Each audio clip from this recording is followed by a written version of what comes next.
the joy that God longs to give you when our hearts are filled with unhealed hurts. Then when we had a little money, I twirled around and I got Haagen-Dazs chocolate ice cream. It's still one of my favorites. Oh my land, I'd put the kids down for their nap in the morning. We did the same thing, so they'd just sleep.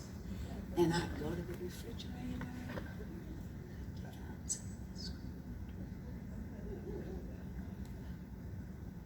Some of us will make your own. Some of it's even exercise.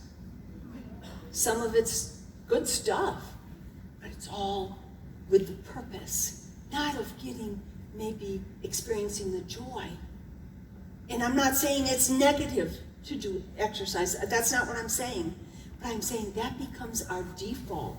Boy, if I haven't had my coffee in the morning, or if I haven't had my exercise, or I haven't had even my worship, which is supposed to be a positive thing. But if we check it off, and like Mike said to me, well, did you have your worship? Then you'd stop your crying. So, and he didn't know. We do it to people.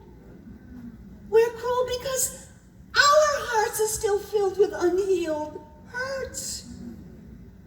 So we look at the behaviors. We look at addictions. We look at hoarding. We look at a whole bunch of stuff that tries to give us the security. And Jesus is there saying, honey, I'm here. You've given your heart to me. You've given it to me. Please, the enemy.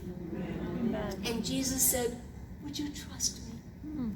We eat, we overwork. Oh my land, talk about multitasking. Let's give multitasking a flower, shall we? Because multitasking, really, they look good. I used to look good. I think I did. Until someone on my team in Maine said, Lynn, people just want to connect with you and sit down and talk. I remember my mother. She would be at our house in her last days. And she'd say, Lynn, would you just come and sit down on the bed with me? She said, you fly around so much, you make me dizzy. I didn't understand it until my sister was sitting in a wheelchair, because that's the only place she could sit, or on the couch or whatever. And I would kneel down, get on her level.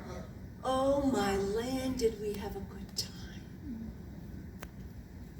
Your gift of time to a hurting person who's busy multitasking is a tremendous gift. In fact, they've said that multitasking really ruins the brain, because our brains have like spotlights on them, and so your spotlight is on one part of the brain, and then all of a sudden you're over here, I'm good at this, we're over here doing this here, and then we're doing this here. What we do to ourselves, thinking we are doing well. We do all kinds of things, and it may look halfway decent, but God never, ever, ever called us to manage the symptoms out here. He called heart. In fact, his promise says, I will give you a what? A new heart. I will give you a new heart. So when he's still there, and he will clean this out, believe me, he's cleaning mine out. I know that. I feel that. But in my humanity, and until he comes again, I probably won't experience the pure joy that he has for me. However, even though it will be a little tainted with stuff along the way, he says, you know what, Lynn? I will give you my joy, John says, for your pain and your pressures and your hurts and your loneliness. Most of the people, according to statistics, it's about 70%, are very lonely. And can you see why? their hearts are not free. Their hearts are not free.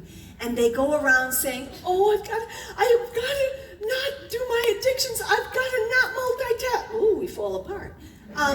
We do fall apart, don't we? I've got to stop. Yes. Yes. Your behaviors will make you feel better. But when you fix your eyes on me, I will help heal from the inside out your heart, and your behaviors will start to change. Is that incredible? I was on Lazy Drive, and I had a Nordic track. They were manual at that time. You know what that one is? And so I was like putting my, I was crying my eyes out. I didn't know why.